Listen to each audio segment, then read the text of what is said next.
Today's episode of The Thriller Zone with David Temple is sponsored by The Story Factory and the visionary genre-bending debut novel Grand Theft AI by James Cox. The Matrix meets Blade Runner. Grand Theft AI is available now for pre-order from your favorite bookseller. This is Jack Carr, hanging out with my buddy Dave Temple on The Thriller Zone. Enjoy. Hello and welcome to The Thriller Zone. I'm your host, David Temple, and on today's 188th episode, I am stoked to welcome for a return visit, #1 New York Times best-selling author Jack Carr.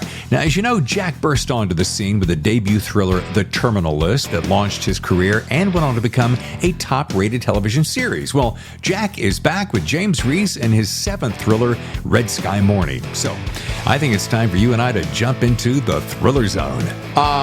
Thanks for doing a little squeeze in, JC. Yeah, no, I'm excited. I'm like, what happened to The Thriller Zone to David? I'm like, what happened? So here we are. I want to wrap him on the noggin for that. I reached out and I was like, can I get this big, bad, beautiful book from Mr. Carr? He goes, oh yeah, let me send it to you. And I'm like, well, can we talk? Oh, it is a little crazy. It's pretty insane, but it's all great. All great. Well, I promise to keep this light, bright, and tight. We'll be in and out. Nobody gets hurt. But Jack, once again, I mean, come on. You did it again. Oh, thank you. Oh, man. It is my favorite. So every one has been my favorite because I'm always trying to improve. And someone asked me, I think it was like a week ago, no, a couple weeks ago now, about that. And he asked me why it was my favorite. And I was like, oh, that's an interesting question. Usually no one follows up with a why. And I was like, you know what? It's because I feel like I'm getting better at my craft, which makes me feel great. Because I'm certainly putting in the effort to do so. But to actually feel like I did at the end and not be like lying to myself or anything like that, then that's for me a success. And I feel like each one has gotten better. I've gotten better as a writer, and that's always my goal. My goal for the next one is to make it better than Red Sky Mourning. Sure. So if it's my favorite, the next one, then that means that I feel that I was successful in that pursuit.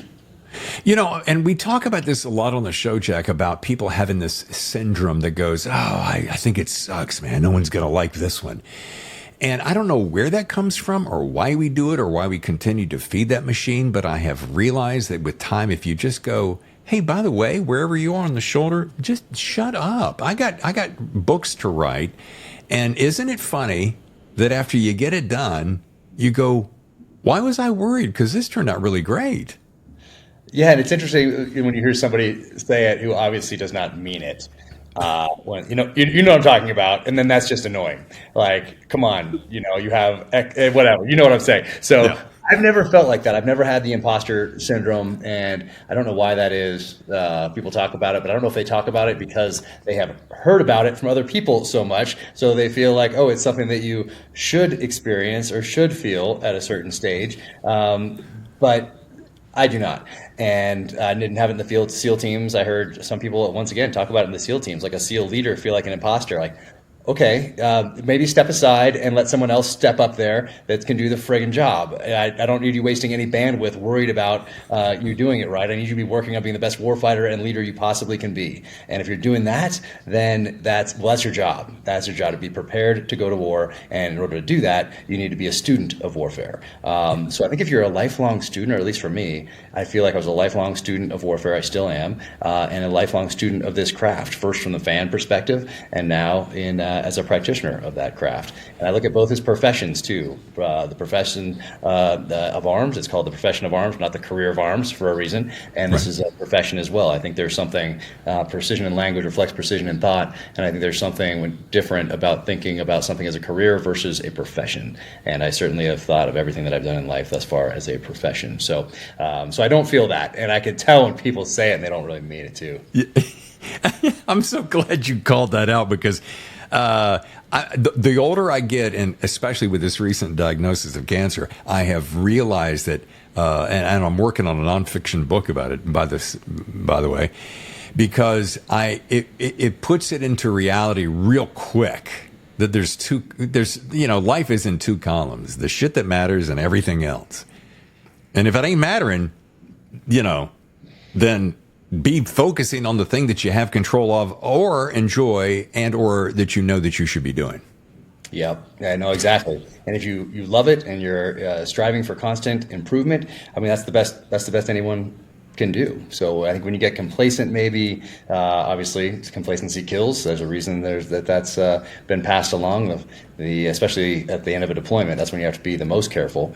Turning over with the next platoon coming in because you've been there for 6 months already. You feel like you know the enemy, the terrain. That is the time when you really need to be on your game. So that complacency kills. And I don't think I'll ever feel complacent. I've never felt complacent about anything in my life. But I guess if someone were to feel complacent about their writing, that's maybe when you hear reviews of people phoning it in or whatever. I don't know if that's ever the case. It might not, and it might just be something horrible that people say in reviews. Because I can't imagine ever phoning something in. I don't know how you could possibly do it when it's just you and you're putting your heart and soul into every word. It would be very difficult to spend a year phoning something in. Maybe it's just that that person didn't like it, didn't like the topic, didn't like the direction, whatever. But it would be hard to phone something in for an entire year. Yeah. Yourself to it day by day. That sounds awful. So I don't think I'll ever fall into that trap, if it's even a trap. I don't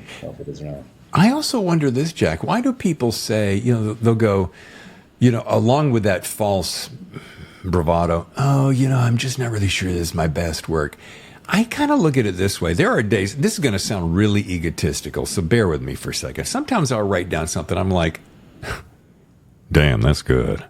Yes, I love that. Yeah, fantastic. I love that.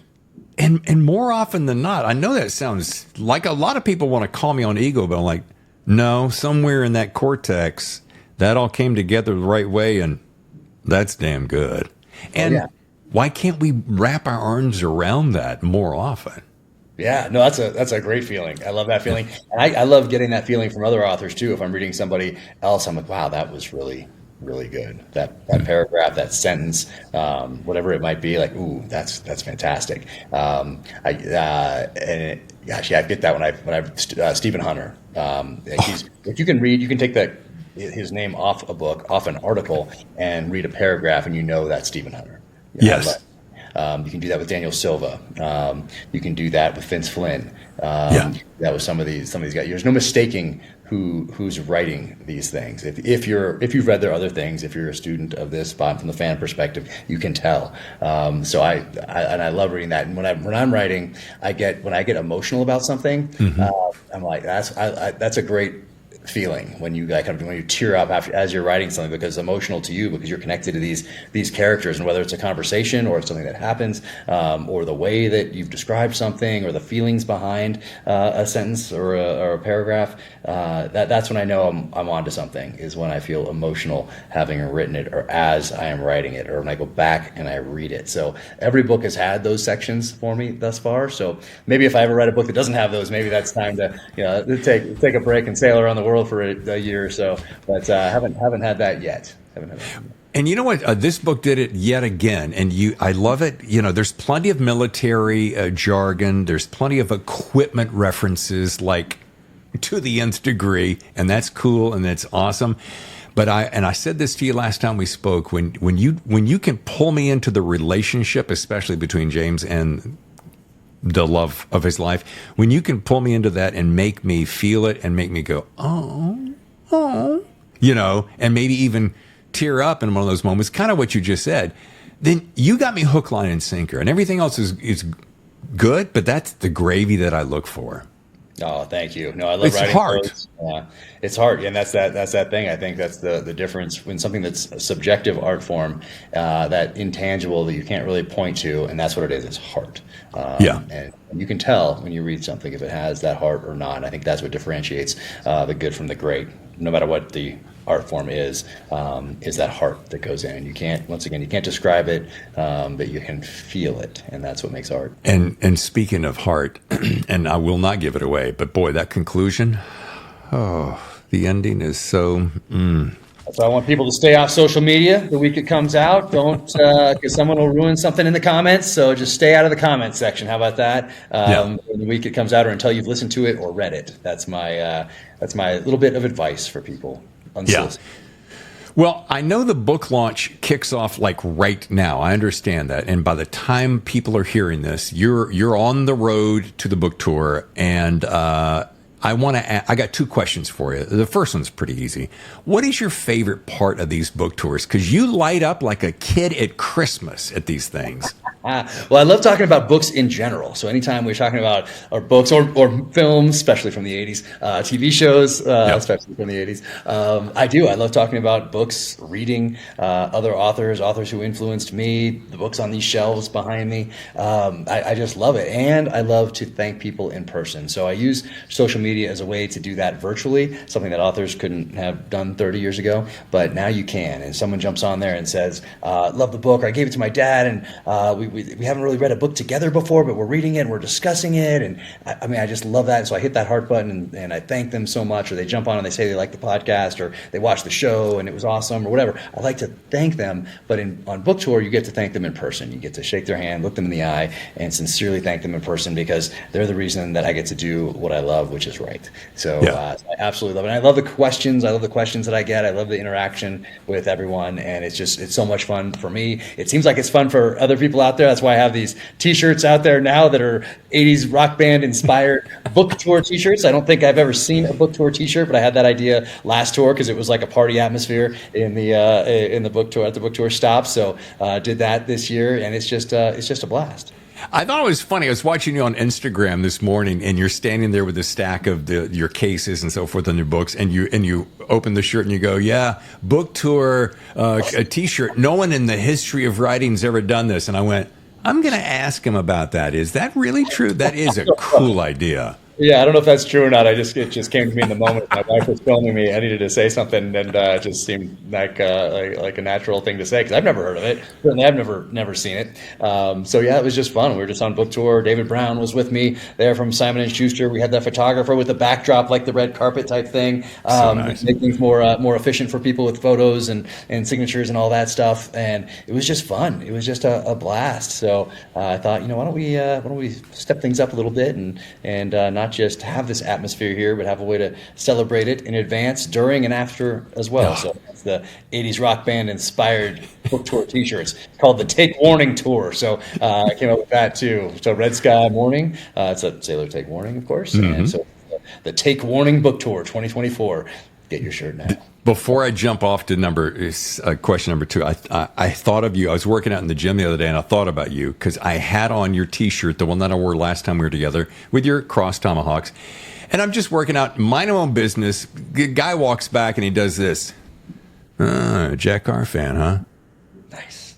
And I'm like, yeah. I'm like, you got a favorite? He goes, Terminal List. Started there, didn't it? And walks away. And I'm like, whoa, come here a second. It was when you get moments like that, and it's just an emblem, there's no words, you know that you've really woven in and branded yourself. So good. All right, let's take a 60-second break, and when we come back, Jack will explain the story behind those two crossed tomahawks and where that came from. Stay with us.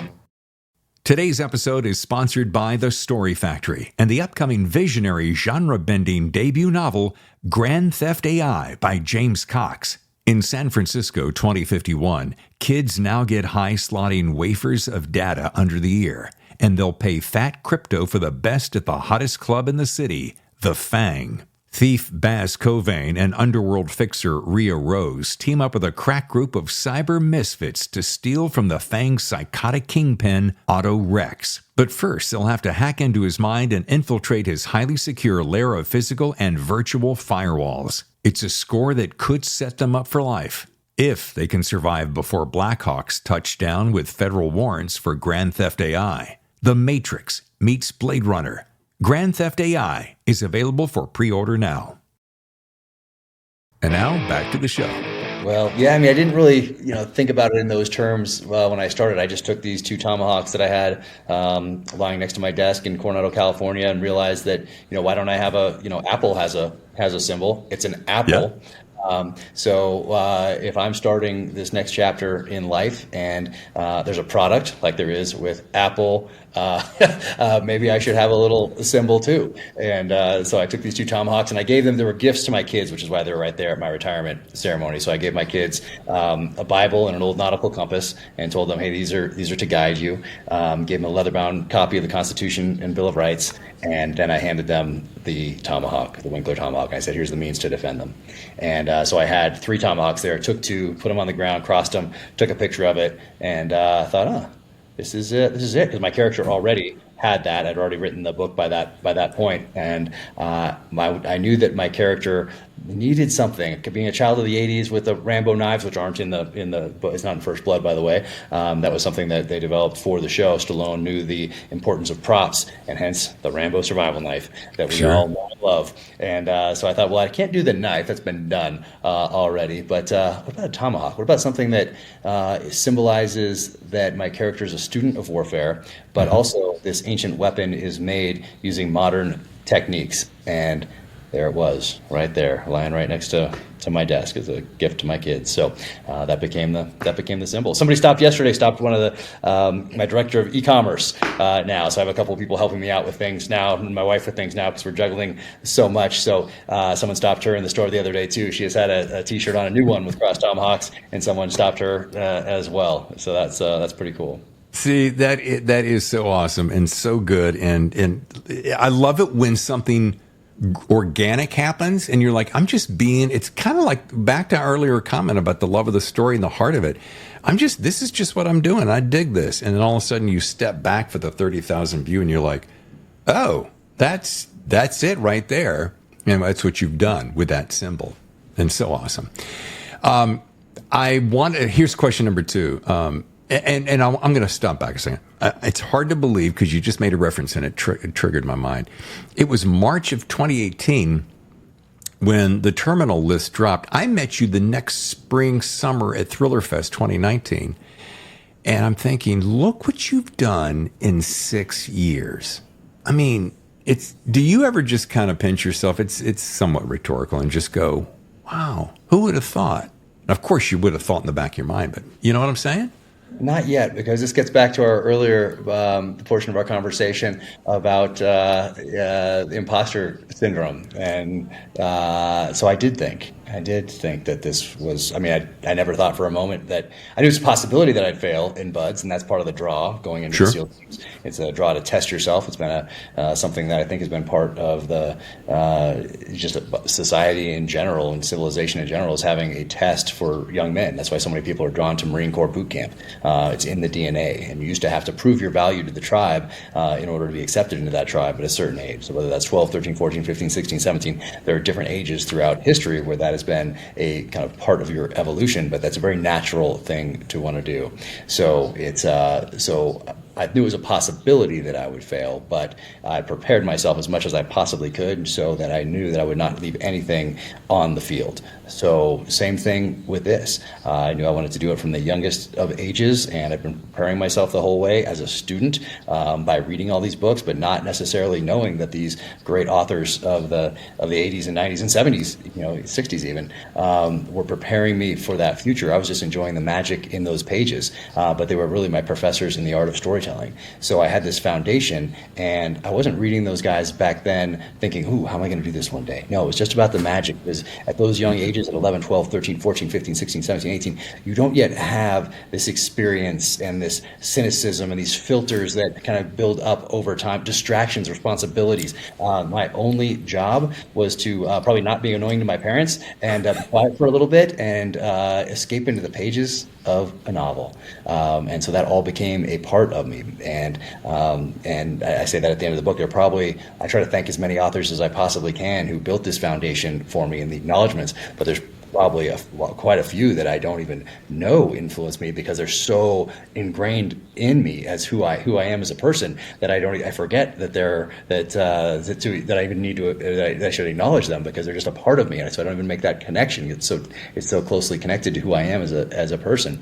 So I don't take the time to breathe and yet anyway, and take a breath. I mean, I'm just so thankful every single day and feel so fortunate. I've always felt so fortunate. I felt like that I won the lottery, that I was just born in this country, as soon as I could conceptualize something like that at an early age. So I feel like we have the options and opportunities in this country that are not available anywhere else in the world, and I recognize that early on. My grandfather was killed in World War II. That's probably a part of it. Realizing that he sacrificed this for me and for my generation to be able to go out and join the military or not, pursue whatever dream we may have. So we got that in this country by being born here, regardless of circumstance. I heard Larry Ellison talk about, who I mentioned in the book, say that he had all the disadvantages necessary for success. Such a great line. It is, and I love that. And it means, obviously, that nothing's going to be handed to you, but you have the opportunity to build something for yourself, no matter your circumstance, in this country. And so that's a very long way of me saying that I haven't yet taken the time to pinch myself and say, geez, who would have thought? Because I thought so from a very early age. Okay. That might sound statistical as well, but I can't lie here and be that guy I just talked about earlier and lie about it and say that, I didn't think anybody would ever want to read my stuff. No, number one, I will never ask that question again so that I won't have to put you on that spot. But here's the thing, because really what I was saying, and I'm going to clarify that in the next question, is that it's not were you surprised, or it's more about how much are you enjoying it? Because I thought about this as I was writing notes. I'm like, okay, 7 number one New York Times bestsellers are pretty damn close to it. An online store that's just rocking, a TV series, a podcast, and then of course, in my really important scale of life, family of 4, excellent health, great friends around you. So it kind of comes down to what are you most excited about these days? And this is just me, Dave, asking my buddy Jack. Not about the books, just about life in general, because it's such a joy to watch from a distance. Thank you. And it's interesting because they're not separate. They're not separate things. I'm doing what I love. I'm following my calling. So it's not like it's separate from me, if that makes sense. So it's not like I'm standing here and saying, look at this other thing that's happened that has, whatever everybody thinks of success or not or whatever. It's not a separate entity that I can look over at and say, hey, look at that. That's doing really well. It's not like, hey, look at my Post-it note company. That thing's taken off. And then look at this other thing. It's like it's tied so closely to me and who I am. And it's a profession, like we talked about, that it's not a separate entity. So it's not something that I can really disassociate from and look at. And I look at things strategically, of course, but that's more of strategic planning. And when I want to write this book or that book or do this project or that project or but that's still a part of me. It's not something separate. So it's which makes it very personal as well. Mm-hmm. Which I hope then comes across in the art form through the writing, because it's not something that I'm just doing to make money, or it's not something. It's what I love, and it's that profession, and it's who I am. So just like being a SEAL, same thing. I was so devoted to that for all those years. I'm so devoted to this now. There's no separation, if that makes sense. It makes total sense. And one other thing that I wanted to mention that I thought I was ruminating on that this morning. I thought, it's so cool that you're working on a nonfiction book. And the last time we talked, you said it was in the horizon, and I don't want to take too much time off of that. But I made this note to myself: how cool is it a guy who loves history as much as you do, and is a student of warfare as you are, writing a book about one of the most important moments in our life with Beirut. And I'm just like, I'm so excited about when that book comes out. It's September of this year, right? Right. September this year, it's done. Very interesting now, just going through the legal side of the house with photos, just trying to get permissions from everyone and trying to make sure that's all buttoned up. Very different, obviously, than the fiction side. But I had a list of events that I wanted to explore in the nonfiction space, and it was very clear to me that starting with the Marine Barracks bombing, 1983, Beirut, Lebanon, was the place to start. Because one, for me, it was so impactful because I was so young. I remember the Time magazine cover, the Newsweek magazine cover. I remember our newspaper. I remember it being on the news. I remember that, and then also also the shadow of that event continues to influence foreign policy today. And there hasn't been the seminal work on it yet. There's been a couple people have written some things in the past, but nothing that's that one thing that you point to say this is the book you have to read to understand that event. So there's also been some recently declassified documents from the Reagan administration that haven't been written about before that allows you to get an idea of what was going on in the executive branch during that time, who was advocating to put Marines ashore in Lebanon, who wanted to keep them on ships in the Med. So it was for me, that was the one to start with. And so impactful, not just to me, but the nation. And I really want to capture those lessons learned so we don't have to relearn those lessons in blood. We're not very good in this country at taking lessons from the past and turning them into wisdom going forward. We don't do that very well. So this is something that I can do to help preserve some of those lessons. Yeah, well, I'm really looking forward to that. But as we start to wrap, because I know you're on a super tight schedule, and I, again, thank you for squeezing me in here. I know you have a prevailing theme in all of your books, and I'm wondering, I have a hint of an idea, but I'd love to hear it in your words, kind of that theme, takeaway, heartbeat, moral of the story with Red Sky Mourning.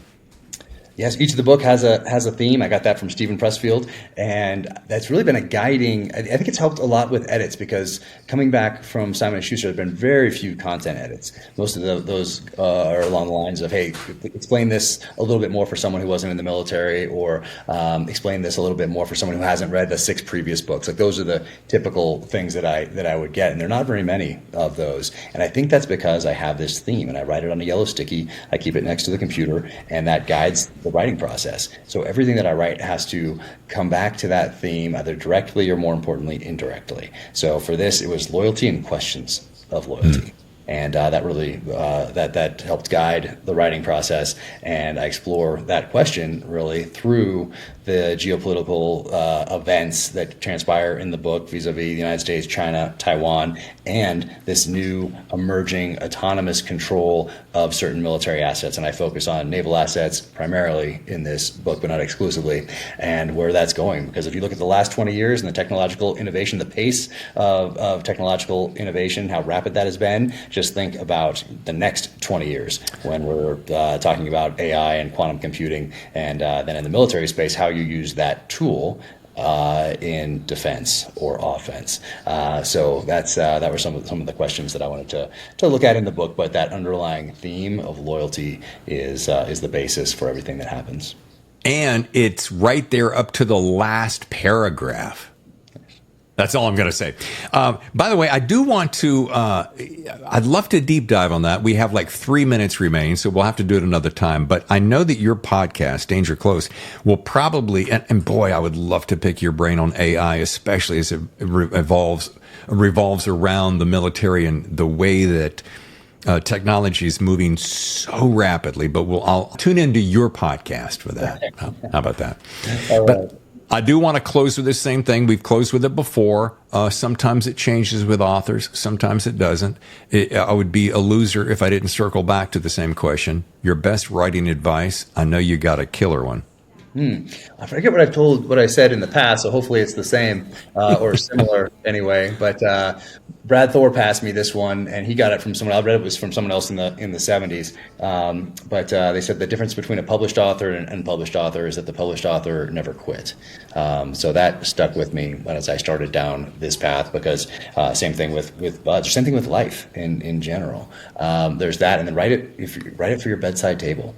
Write it for nobody else but you. Don't think about marketing agents, and this is for first-time authors, publishers, social media presence, anything else that takes up bandwidth, because all that bandwidth needs to go into making the story, that book, that narrative, the best that it can possibly be. So get it to that stage first before you start worrying about anything else. No, that's so solid. Folks, did you hear that? What did I say last time? Very, very, very close to that. I just always like to re-ask it because I have to close every show with it because people tune in for it. But it's so good, and it begs this question. I have so many people get on the show. Hey, Dave, what do you think? Should I be on Facebook? Should I be on Twitter, Instagram? I'm like, how about you just spend the time worrying about getting the words on the page and let all that other stuff follow you along? Yeah, but I hear at this conference the agent says this, and you should have a platform. I'm like, you know what? My theory is Follow the heart, the passion, get the words out, do it the best you can. That other stuff's going to follow. The product has to be the best that it could possibly be. None of the other stuff matters. If it's not, just like if your iPhone doesn't work when you pull it out of that packaging, the packaging, all the work that went into that packaging, the amazing work, time, energy, and effort that went into that packaging, that doesn't matter either. But you have to have both. But first, it has to be about that product, then all the supporting efforts. So in military terminology, for anybody who spent some time in uniform, that's the main effort, and then the others are the supporting efforts. So you got to get that main effort right. Yep. All right, folks, if you'd like to attend Jack's book tours, which is launching right now, or if you'd like to just learn more, visit officialjackcarr.com right here on the screen. Jack, once again, it is always a pleasure and an honor. Thank you for all that you're doing for our service, for our entertainment needs, taking care of your family, living your dream. Thank you so much. I always love talking to you. You always have the best questions, and we have great conversations. So I look forward to it every year. And thanks for all you do, and hopefully I'll see you in person soon. I hope so. Thank you, Jack. Take care. Thanks, Jack. Always a thrill hanging out with a legend in the making. Now, folks, let's jump ahead to next week's show when I meet Kendra Elliott and Melinda Lee to discuss their new thriller, Echo Road. That's next Monday, right here on The Thriller Zone.